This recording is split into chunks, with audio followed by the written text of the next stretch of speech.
ये अडियाला के बाहर की सूरत हाल का बता दें कि कुछ लोग ये क्लेम कर रहे हैं, ख़ासतौर पे आपके मुखालिफिन ये कह रहे हैं कि कुछ प्लान बनाया गया है अडियाला जेल के हवाले से, पाकिस्तान तहरीक इंसाफ की जानिब से सुहेल आफरीदी भी वहाँ पर जाएंगे, लीड करेंगे, कोई नाखुशगवार वाक़या वहाँ पर पेश आ सकता है। देखिए, सबसे पहले आपका शुक्रिया। देखिए, इस वक्त अडियाला जेल के सामने पाकिस्तान तहरीक इंसाफ के हजारों कारकुन मौजूद हैं।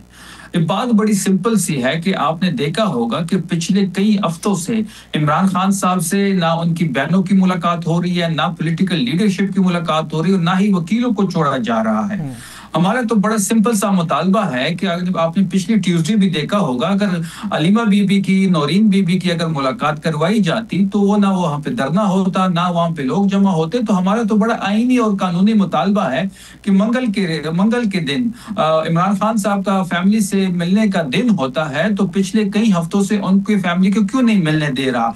ये सवाल तो आप हुकूमत से करें, ये सवाल तो आप उनसे करें कि जब आप मुलाकात नहीं करवाएंगे तो बिल्कुल हम धरना भी देंगे, हम एहतजाज भी करेंगे, हमारे कारकुन भी वहां बैठेंगे, हम सड़क भी ब्लॉक करेंगे। लेकिन आपने देखा होगा कि पिछले ट्यूसडे को जिस तरीके से नौरीन बीबी को घसीटा गया उनके बालों से पकड़ के, तो पंजाब की वो हुकूमत जो औरत कार्ड हमेशा से खेलती है, उन्होंने एक दफा फिर औरतों को निशाना बनाया। और वहां पे बुशरा बीबी से लेके अलीमा बीबी तक, और अलीमा बीबी से लेके नौरीन बीबी तक इनका वतीरा रहा है कि हमेशा इन्होंने औरतों को औरत पे जुल्म किया है, उन पे जुल्म ढाए हैं। तो उनकी मिसाल पिछली ट्यूसडे को आपने देखा होगा। और आज जहां तक अडियाला की बात है तो हमारे एमपीएस वहां मौजूद हैं, हमारे कैबिनेट के लोग वहां पे मौजूद हैं, मीना खान अफरीदी साहब मौजूद हैं, अलीमा बीबी और तमाम हजारों कारकुन हमारे उस वक्त वहां पे मौजूद हैं, और सुहेल आफरीदी साहब भी इस्लामाबाद में मौजूद हैं।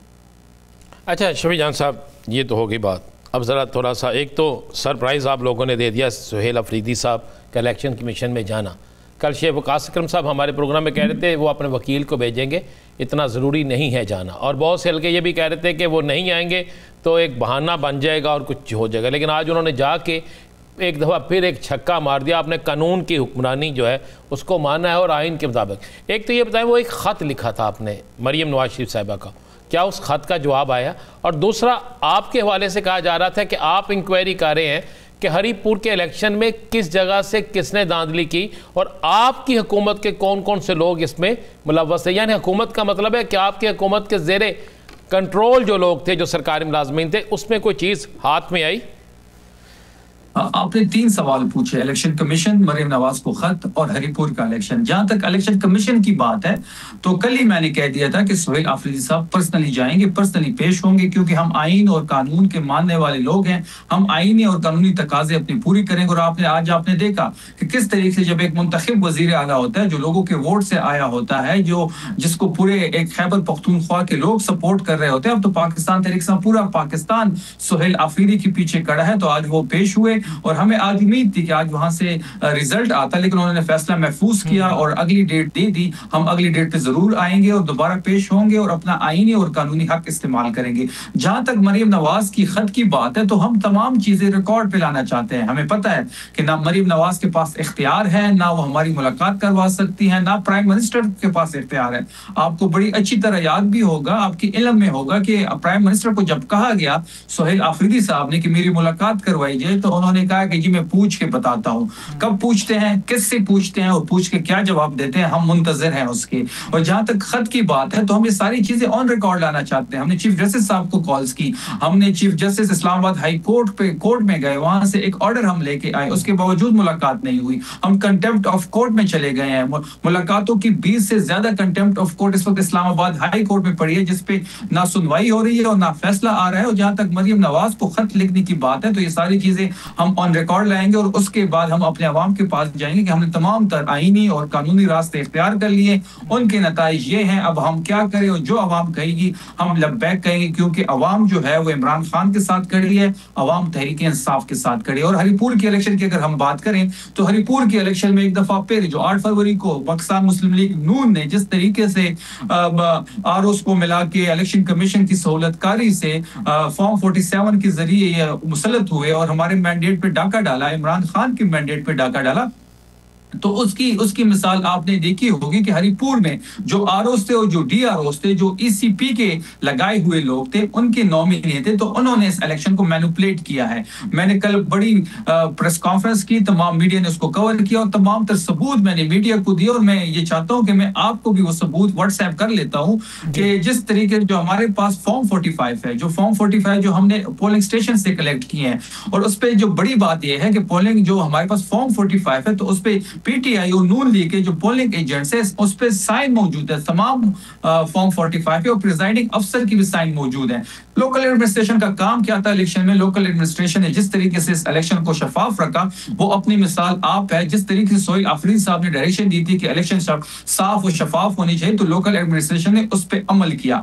लोकल एडमिनिस्ट्रेशन का काम यह था कि वो पोलिंग स्टेशन से फॉर्म 45 प्रिजाइडिंग अफसर से साइन करके आरओ के पास पहुंचाते। अब यहाँ पे दो चीजें बड़ी अहम है। एक चीज के इन्होंने आखिरी रात RO office degree college boys Haripur से मुंतकिल किया एक खुले ग्राउंड में। ये पाकिस्तान की तारीख में पहली दफा हुआ कि बिल्डिंग से आरओ ऑफिस को निकाल के एक ग्राउंड में लेके आए, फिर उस ग्राउंड के चारों अतराफ पे उन्होंने खंदकी खोदी और खाकदार तारे लगाई वहां पे। शफीजान साहब, मुझे सिर्फ इतना बता दें, जो आपने कहा है कि बड़े शफाफ इंतखाबात कराए, आपके जो वहाँ के हुकूमत के लोग थे जिनका काम था, क्या वो किसी जगह गवाही देंगे कि जो हमने वो जो हमने फार्म 45 दिया है वो और था, और जो वहां पे फार्म 45 था वो और था? सर मैं उसी पे आ रहा हूँ। जब हमारे जो फॉर्म 45 हम लेके गए तो उसको फेंका गया, और उनके पास तैयार फॉर्म 45 थे। वही फॉर्म 45 से उन्होंने रिजल्ट्स को अखज़ किया और जो डैशबोर्ड होती है आरओ ऑफिस में उसमें पंच किया, और फॉर्म 47 यहाँ पर एक और मामला भी तो है। फिर साकिब साहब ने भी आपसे सवाल करना है कि पीपल्स पार्टी से इरम फातिमा साहिबा भी थी, आज़ाद उम्मीदवार वहाँ पे असद उस्मान साहब भी थे। असद उस्मान साहब ने भी 12,000 से ज़ायद वोट लिए हैं। इरम फातिमा साहिबा जो पाकिस्तान पीपल्स पार्टी से, उन्होंने भी 7,000 से ज़ायद वोट लिए हैं।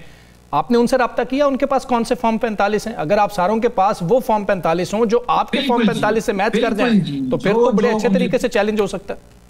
अब हम करने क्या वाले हैं? देखिए जो फॉर्म 45 हमारे पास है उस पे हम 30,000 की लीड से जीते हुए हैं। अब हम इलेक्शन कमीशन में सोहेल आफरीदी साहब एक रेफरेंस भेजने वाले हैं, और जो हमारी एडमिनिस्ट्रेशन थी, जो प्रिजाइडिंग अफसर सूबे के लगाए हुए थे, जो हमारे अंडर आते थे, हम उन तमाम लोगों को एक जगह पे जमा करके उनकी गवाही लेंगे, उनकी गवाही की वीडियोस बनाएंगे और वो मीडिया को देंगे। और हम जो ये डाका डाला गया है, जिस तरह 8 फरवरी को डाका डाला गया था और जो हरिपुर में डाका डाला गया, हम इसको बेनकाब करेंगे और इंटरनेशनल मीडिया और मीडिया के लोकल मीडिया के सामने रखेंगे। आप वक्त से पहले बता रहे हैं, ये ना हो कि मुकर जान।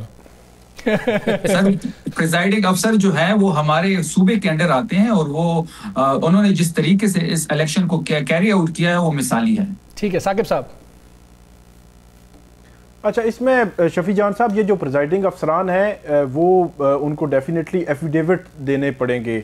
वीडियो बयान या उससे भी ज़्यादा मजबूत जो काम है वो एफिडेविट है। तो क्या आपकी उनसे बात हो चुकी है इंतज़ामिया की, या आपकी जो सूबाई हुकूमत है कि वो तमाम प्रिजाइडिंग अफसरान जो है वो एफिडेविट देंगे कि जो फॉर्म 45 आपके पास हैं वो उनके दिए हुए हैं, और जो आरओ ने जारी किया है रिजल्ट वो डिफरेंट है?